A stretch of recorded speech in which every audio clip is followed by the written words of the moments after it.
Simon from Brighton, I just got to work through this so we can try and work out where you're coming from and where we're can't believe you two. You talk about concussion being a massive issue. Yep, tick it is. Then a bloke calls up and says we should ban the shoulder charge. Then you two dinosaurs defend the bump for 10 minutes. Let's get out of the 80s, boys. You've got a role to play in this. Righto.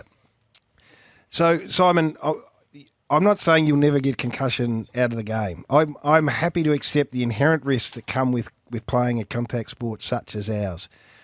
The problem that we've got, the reason why we've got such an issue is that we have been lax in the way that we've legislated this in the past and the way that we've recovered from it. That's my issue. Now, where we sit right now, if we play to the letter of the law, and there are going to be isolated incidents every now and then, Patrick Cripps got away. Yeah, he did, and I didn't like it at all. I hated the fact that Patrick Cripps got away with it last year. But we are much better placed now to deal with this. But concussions will remain an issue, and I don't mind bumping. If you execute the bump in the right manner, I like that as a part of what we do as a game. You may not, I do, right? And I accept that there will be mistakes made every now and then, and there will be concussions. We're never going to legislate in a competitive game such as ours concussion out of the game completely. We've got to try and mitigate it as best we can. That's where I'm coming from anyway. Let's go to Pete, who's in Paran. You want to speak about the bump in footy, Pete? Good morning. Good morning, guys. I really appreciate taking the call. Now, I'm with you, Gary. We shouldn't never take it out of the game. But what I am for, to answer Mr. Corn's question, and sorry for the mister, is for a year and a half I've been saying we should be judging or ruling these as Brad Scott had once highlighted, which is you're going for a bump, you hit the head, you're out. But what we've done is we've added sub-clauses, excuses, legal support, etc., and we've got out of that. And that is really, in my opinion, what the AFL can do in addition to what it's already doing, which is bump is in, but guys, if you hit the head, you're out. Whether it's 1 week, 2 weeks, 3 weeks, doesn't matter. Yeah. It depends on severity. That's my opinion. It sounds easy the way you're describing it. The problem is it's not easy. And we'll slow it down within an inch of its life and put it in ultra slow-mo. But what if two players are right there about to get the ball, and then all of a sudden one just turns slightly to protect himself? Is that a bump, or is that just attacking the footy? So whilst you would love to have a black and white thing, if you choose to bump and you get them high, you're out. The game's never easy. And my concern is that slowly we eradicate the things that we love about our game, and eventually there won't be a game that everyone loves because those things are gone, and the physical nature is part of that. You don't like bumping in the head though, do you?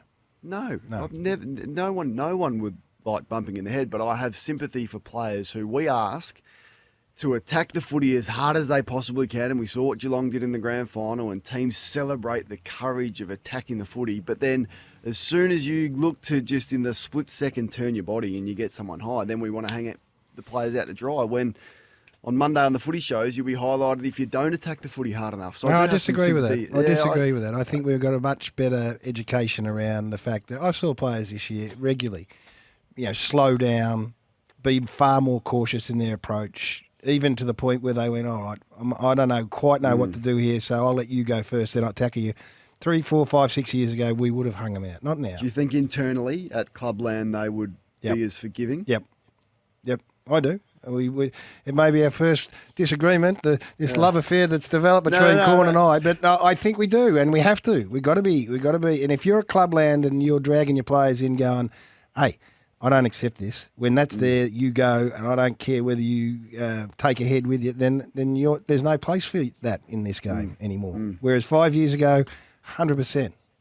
Yeah. So then, at what level do we allow players to take a short step or to? Well, I'm saying as a commentator, which is neither here nor there, but we are the ones who do the critiquing publicly. I say I am accepting of players. But there's got to be some requirements. That doesn't allow players to back out of an obvious contest. Let's be sensible about this. I'm not saying you just put in a short step to make sure that you don't put yourself in any harm or danger. And I guess you got to trust then us to make a judgment, or footy supporters, and to be able to smart enough to go, oh yeah, I think you're using that as an out, or no, I think you're being really sensible and responsible.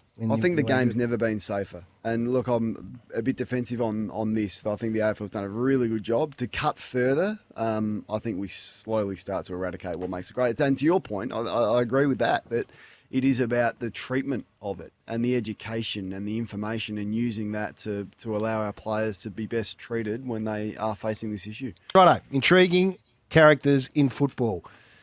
Travis Fimmel's coming in, Georgie Samios and Tim Watson. There's an intriguing trio. They're coming in at 8. So Sam Edmonds got news.